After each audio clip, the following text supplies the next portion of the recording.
deterrent. Yeah, we were saying that we didn't even hear a peep out of you on that other antenna, so it must be shorted out at their feed point or something like that.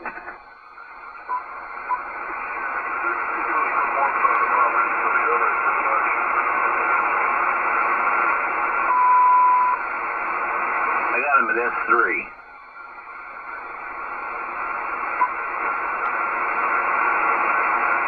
Yeah, Barefoot Station have no trouble. We'd have no trouble hearing him, but he's, I mean, a QRP 10-watt station on a good antenna would be bigger than that.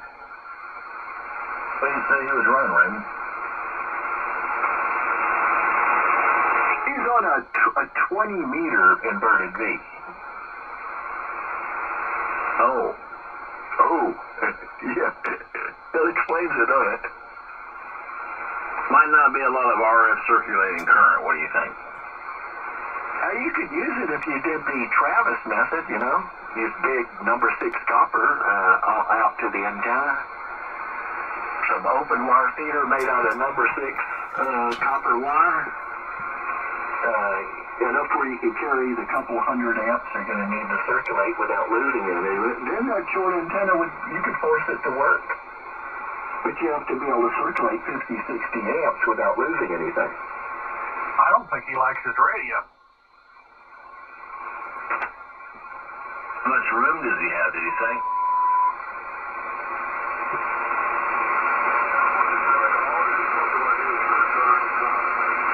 The times have changed.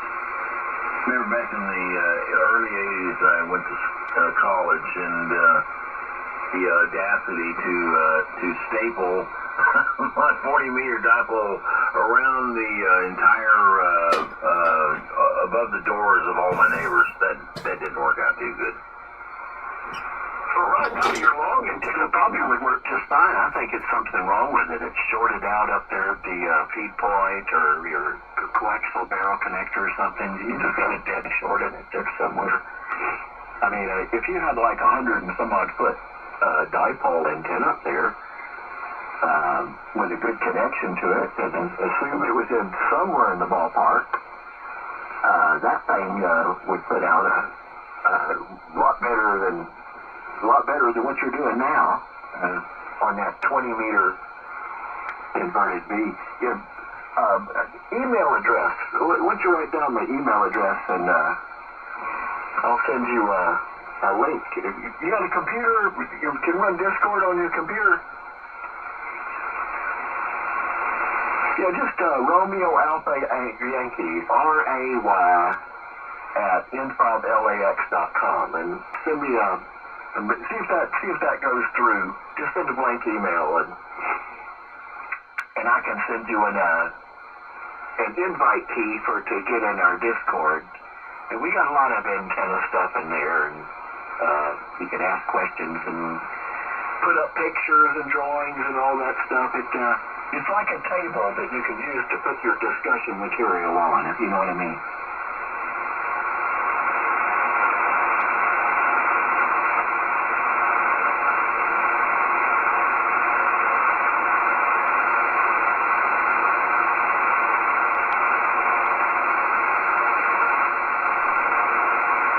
We kind of use it as a table you can put stuff on that everybody can look at and talk about.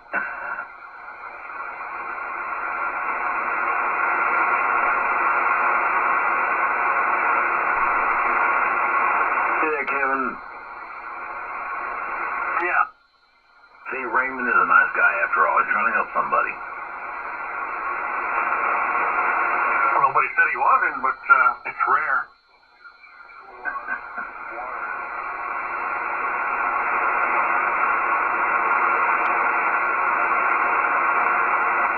I want to try and clean up my inbox so the stuff doesn't get lost in the middle of a...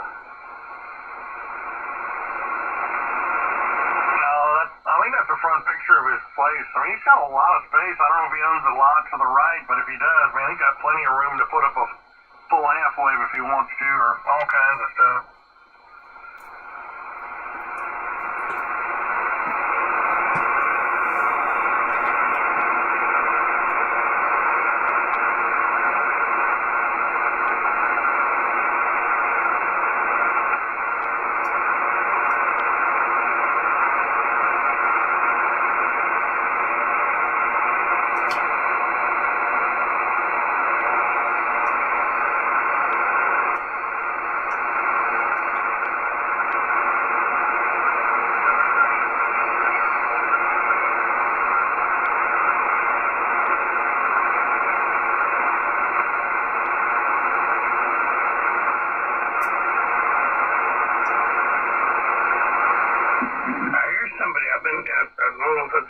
been trying to work you, Raymond, but I hear somebody in there. They're pretty pissed weak here, but if you can hear me, good evening to you, W5TTS. Yeah, same here.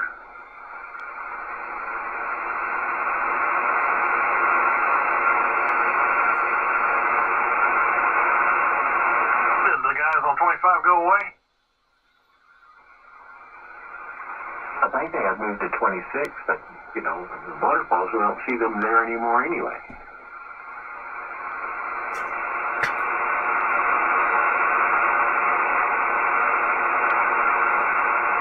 There he is. I got your email there. Thanks. And I'm going to turn around and use that to send. It's like basically just a introductory page that tells you what it is, where it is. And in there is going in amongst in there. I'm going to paste in a fresh key. It's like a door key. You can digital key. You can't get in there without it. Because it's a private, it doesn't show up outside. If you can't search for it, doesn't show up. It's not visible unless you've been invited in. So, anyway, I'll be sending that to you in just a little bit. N5LAX.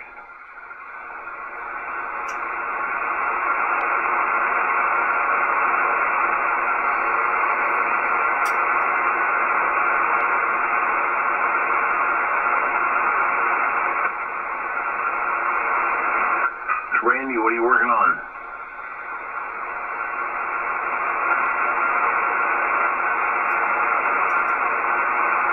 Actually cooking some popcorn right now, to be honest. It's that funny, huh?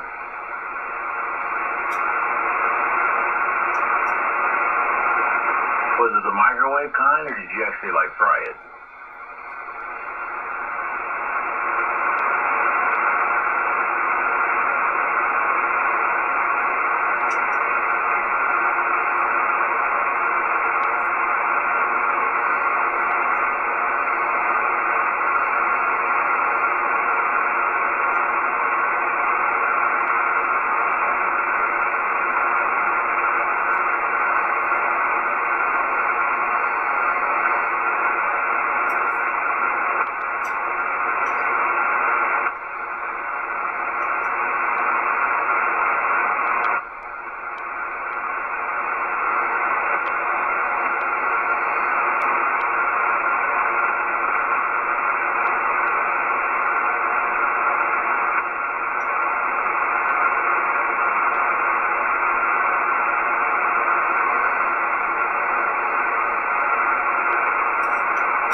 Didn't mean to be rude. Yes, it was the microwave kind. When you asked that question, I had a hot bag of popcorn in my hand, and I had to just be quiet. Well, I actually already knew that. I figured you were enjoying it, so I just left you alone. Not a problem. The only problem is you may be hungry. There's always that SOB in the office. Then close to lunch, and all of a sudden you smell popcorn. Doesn't that just suck? It sure does. What's your favorite brand there, Brady? Cheapest, typically the HEB light butter.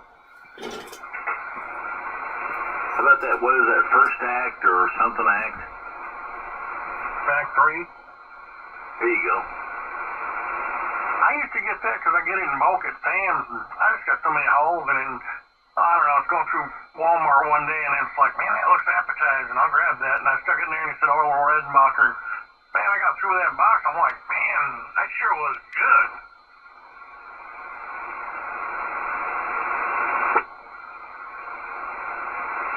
That's good stuff too. Not too picky. It's just something to munch on while I was listening to you guys. Yeah, I think just with extra buttered and the heavy calories and plenty of salt to make your blood pressure go to the moon. Well, what I understand is, it's been 1,000 years now of microwave popcorn. Anyway, with technology changing, they're clearly behind. I mean, by now, they should have had, like, the last kernel that remained, had an IoT sensor in there, just to say, hey, I'm the last guy. Well, I think they should have something that removes the holes. That's what drives me crazy is the holes. But, yeah, we used to do it in a pod, and then moved on to air poppers later on, and then the air poppers, I think, don't even exist anymore. I guess it was a bit of a fad, and now it's microwave popcorn. And what's next? The nuclear up? Pull a tab and it pops itself. Oh, I left out Jiffy Pop. Yeah, I like that idea, Randy. Yeah, pull a tab and it goes and does some sort of thermal thing. I read some science fiction story back when I was in school. It's called The Door into Summer by Robert Heinlein. Good story. Anyhow, the hero of the thing, when he gets to the future, he finds out that light a cigarette, you just wave it a certain way in the air and it lights itself. Okay, just have one question, Randy. Yeah. Do you have the microwave in your ham shack? My ham shack's in the kitchen. Oh, I've got a freezer, a refrigerator freezer, full pantry. I'm in heaven. This is all in your cave? So we had to have the spare bedroom. I don't actually have a ham shack anymore. So when you have people visit, you don't get to get on the radio? And I do what now? So when you have visitors, your family comes in for Christmas, you can't get on the radio. I don't have any family anymore. Well, I'm sorry about that, but, visitors. Nobody comes out here in the country to visit people like me and Raymond. You're nuts are really big. W5TTS. Say that again, Steve.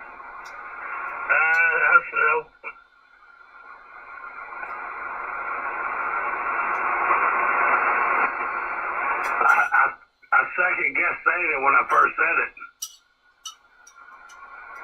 Okay, Kevin, rerun the tape. You've got the whole band recording. There you go. I'll just say, somebody's nuts is too big. Well, it is true. It's rather easy now to record everything on all the bands forever. But sometimes it's too simple to overthink it.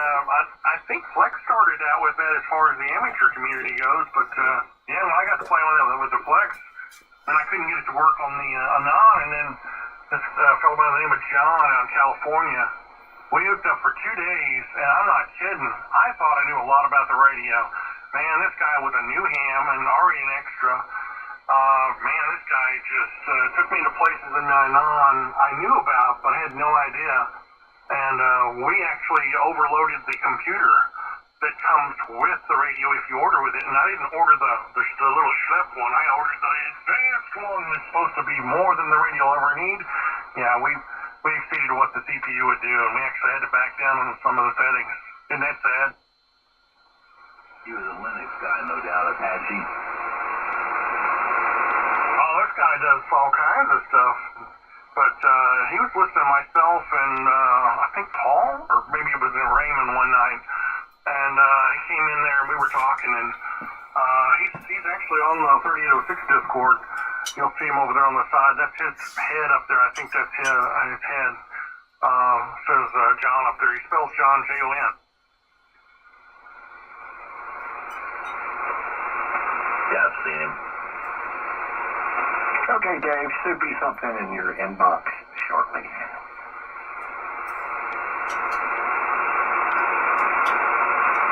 Poor Dave didn't know what he stumbled across. Oh, yeah, he fell in with the wrong crowd when he found us, didn't he?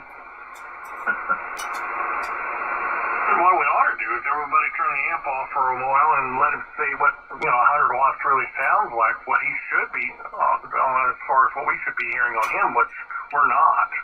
And it's because of the antenna, of course. I'd say with that compromised antenna, you might have trouble hearing us barefoot. Very possible. Oh, he's there. There he is. Dang it, I'm just about convinced to go get some popcorn.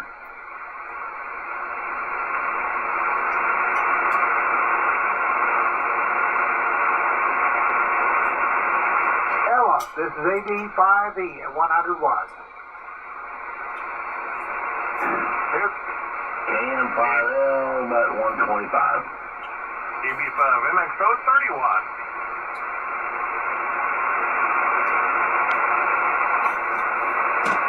Bragger. Well, bet I'd be tiny if I turned it off. I think I'm running about, well, let me turn it off here. Here we go. I'm going to stand down. This is me. I think it's about 40 watts. W5 TTS 16 watts. You're huge. Huge. Well, my antenna being right above my lateral lines and higher end, I need a lot of iron, so apparently it works. Hey, you're huge. I mean, you're up there where you would normally find a 100-watt signal. That's how big you are. That ain't bad, Steve. This is AD5E at 10 watts. Well, hello to you, man. I've been sitting over a sandbag and watching. Man, I shouldn't do this, but I'm going to hot switch the amp. On the count of 1, 2, 3, hot switch. 1, 1, 2, 2. There you go. Typically built things pretty good. So probably wouldn't hurt yours, so I wouldn't do it to mine. I agree with mine, Randy, whatever you're doing. I'm on 10 watts. How copy N5L? Copy you fine on 10 watts. This is one of those nights we get away with that kind of stuff. That's right. It's not normal. Yeah, I'm telling you, here, all you guys good, man.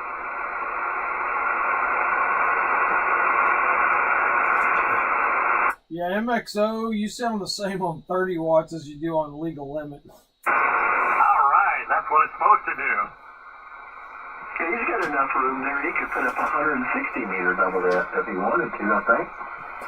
Yeah, I just don't know if the lot on the right-hand side belongs to him or if it's some sort of neighbor that didn't buy the lot.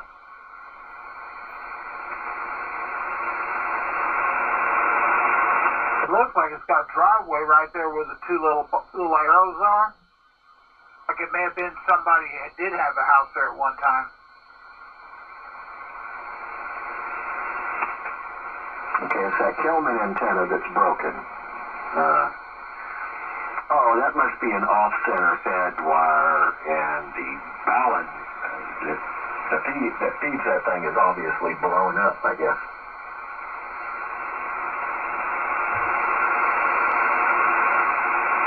How long is that Kelman antenna overall? How much wire is it from all the way one end to the other?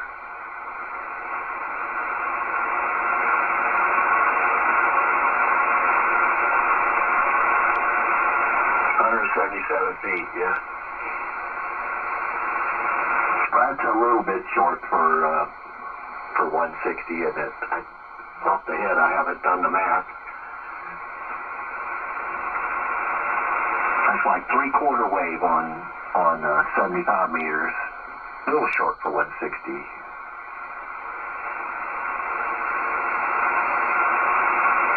But yeah, that's an OCF antenna. It's obviously not fed in the center yet.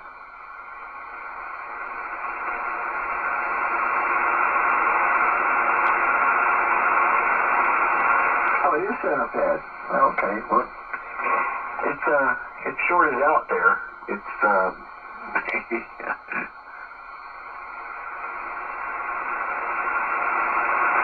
It only has to screw up like this when it's the night you find a bunch of people you want to talk to. Oh yeah.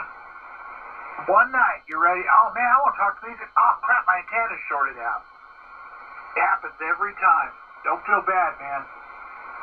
It's got a balun transformer in the middle of it. Yeah, your radio's doing fine, I imagine. Does it got a transformer in the middle of it? Is it just like a raw coax connector, or does it got a? I think it's probably got a transformer there. Yeah, totally balun, and that's that's what's goofed up on it. Yeah, the key to probably he's probably got a coax connector screwed into it. I bet it's right there at the connector, unless you open the box and find out that the wires are burnt. High voltage can wipe that thing out.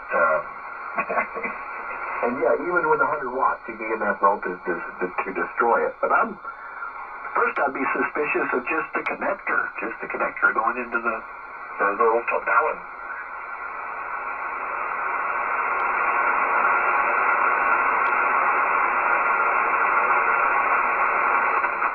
Yeah, thanks for the link. I'm going to click on that, yeah.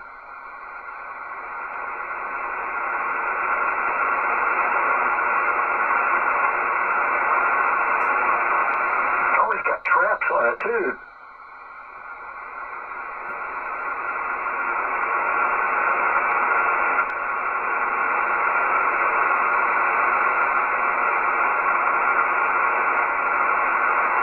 Hey, Kevin? Yes, sir. Okay, watch your scope now. Okay, here we go.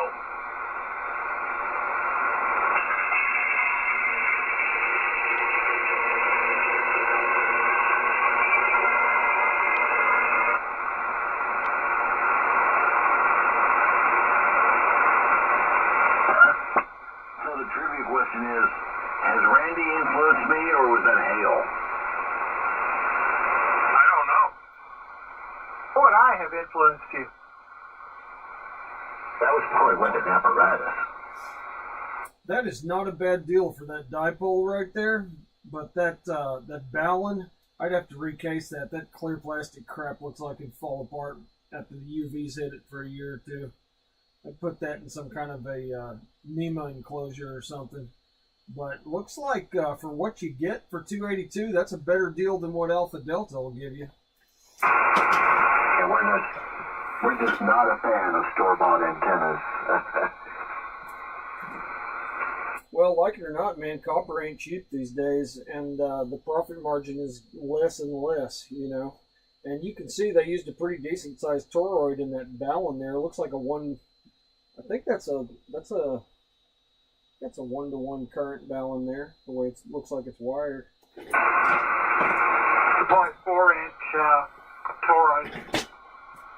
I think his connector, the coaxial connector, is shorted, or it's hanging from it, and the center conductor just pulled straight out. I think it's just a connection. Right now, it's the connection into it.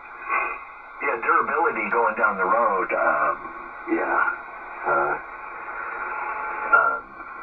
Over time we're going to make this guy unhappy that he spent $300, but everybody does it. Everybody goes through that, don't they?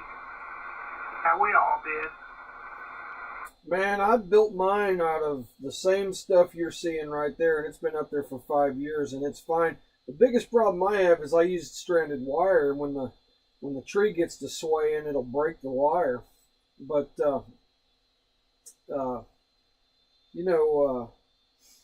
man, that stuff ain't cheap.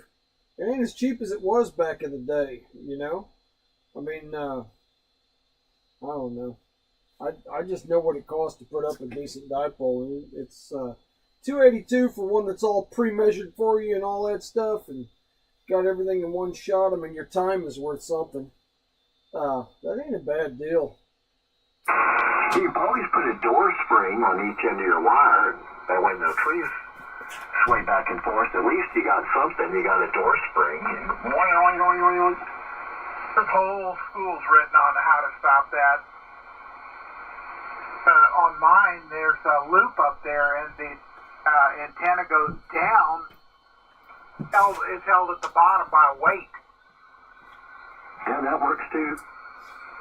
Yeah, but what I need to do is support the center, because mine, there is no support on the center, and if I don't pull it tight enough, it'll be a V instead of a flat, dipole. And it'd be nice to have an inverted V actually, but anyway, what I don't want the thing. Anyhow, that's why I've got it as tight as I do, and if I put a spring or a weight setup, I won't be able to pull it tight enough. But yeah, I've considered all that. I do have pulley system on both ends of it, where I can raise and lower either end of it if I need to work on it. You get rid of that coax in the middle that don't belong there, and then it won't sag so much.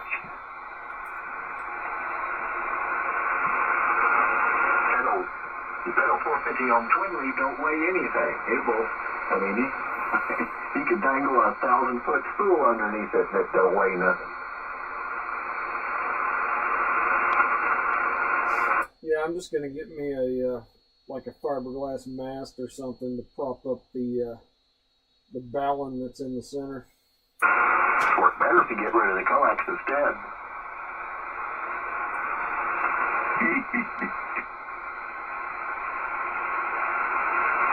That feed line is overrated. Yeah, your coax, get rid of it. Yeah. Oh, Dave, don't let these guys kill you with their comments. I'm riding coax. They're one fine. Yeah, it's a mistake in all cases, though. Yeah, I still haven't figured out how to do a switch box to twin lead. Oh, I've got one. Nice switches. Oh, no, mine's 8 vacuum relays. Cool. Knife switches. Yeah, get some of them big knife switches like they used to switch the turn like auxiliary panels on and off, and just hook you a bunch of those up. That'll work for sure. Hey, that's what I use. Yeah, nice switches work great. Removable knife switches, right? Another good way, if you want to do it electronically, they're cheap. That's the reason why they're cheap, and they got loads of bakelite insulation. That can withstand really high voltages. And you can buy them off of Amazon for like $19 or something like that. Air conditioning relays, air conditioning motor starter relay, 30 amp, dual pole, or they come in triple pole, of course. But a double pole air conditioning 24 volt motor starter for your outdoor AC compressor. Yeah, contactors. They call them contactors, and that's what they are, is big old relays that go in your condensing unit outside. You kick the compressor and the cooling fan on and off. Yeah, well, normally a contactor is like $600, $800 for an industrial contactor, but they got a cheap facsimile of one.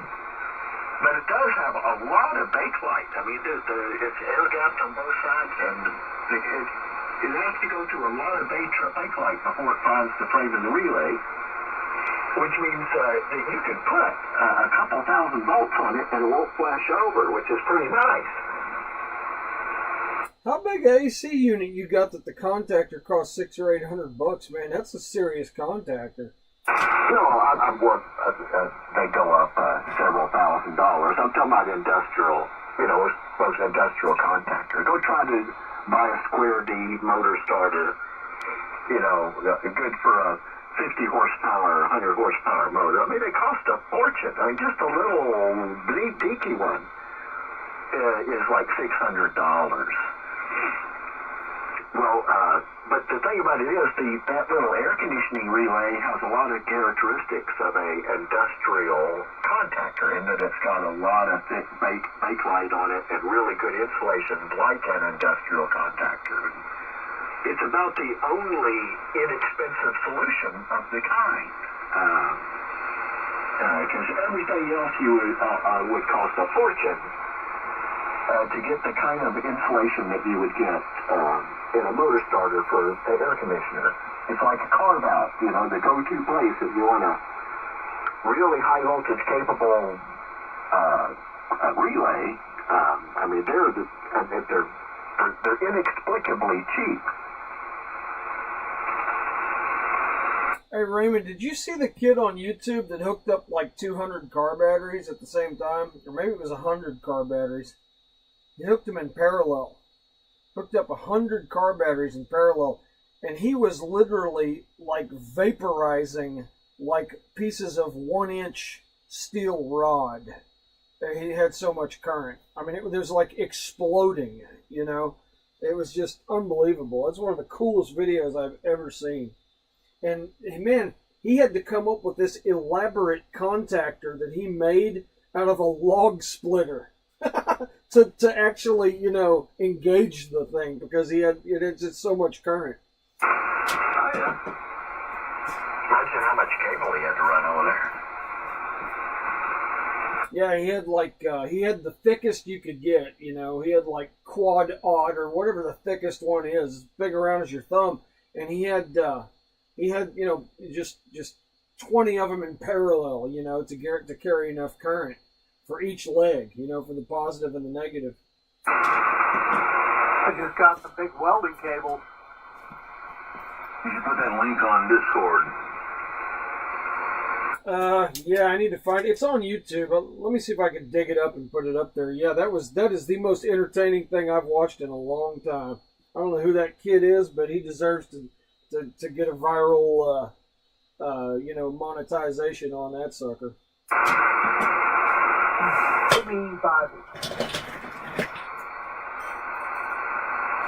N5L enjoying my popcorn. Thank you, Randy. MXO. Yeah, Dave, you hear us running, me and Randy are running open wire fed antennas. It's like a 450 ohm twin lead, kind of resembles TV twin lead, but this has got like 1 inch spacing. And the antenna is long enough for 160. The one I'm talking on is 280 feet long.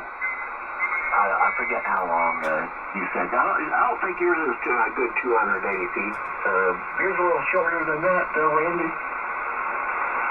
Oh, mine's close to 300. Okay, close to 300. Okay, so yours actually a little longer. So, 300 foot of wire, mine's 280, and it's fed in the middle, center fed with this twin lead. So, there is nothing, no fancy apparatus outside. There's just wire. And then, of course, it goes back into an antenna tuner in the shack. So, we tune our antenna from the ground. So one antenna, and we use it everywhere. Yeah, that kid got some serious cable on that thing.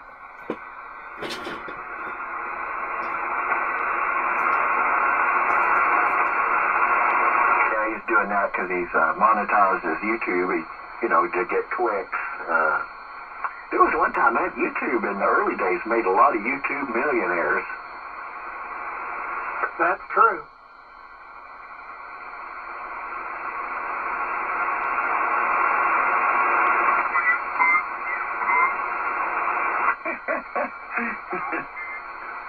And they just don't give up, do they? Well, maybe he's trying to figure out where we are. We're not going anywhere.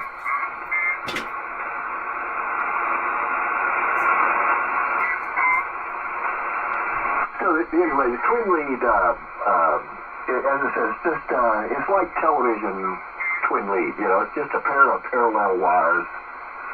And the idea is the center of the antenna, the current is traveling in equal and opposite directions, and so it cancels out. So the wire does not radiate as long as it's balanced, as long as the antenna is equal either side of the feed line.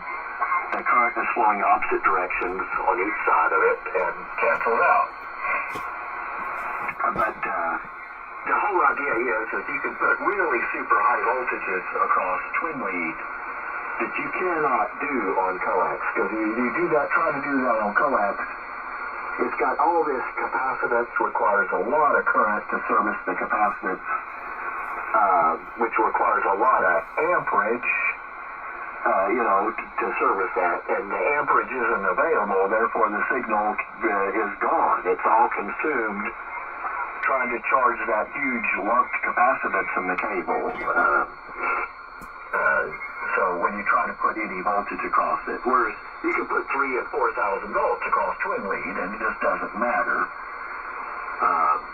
And of course, we choose a length of feed line that puts a more acceptable current and voltage ratio at the back of the tuner. So we'd like to have it, generally anywhere above 50 ohms and anywhere below 600 ohms.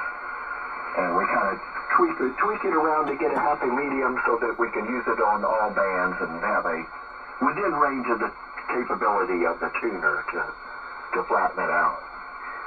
But the twin lead C, you can put thousands of volts across it, and there's no loss. It's as good as hardline as far as losses, which you cannot do on coax. You try to put 1,000 volts across coax,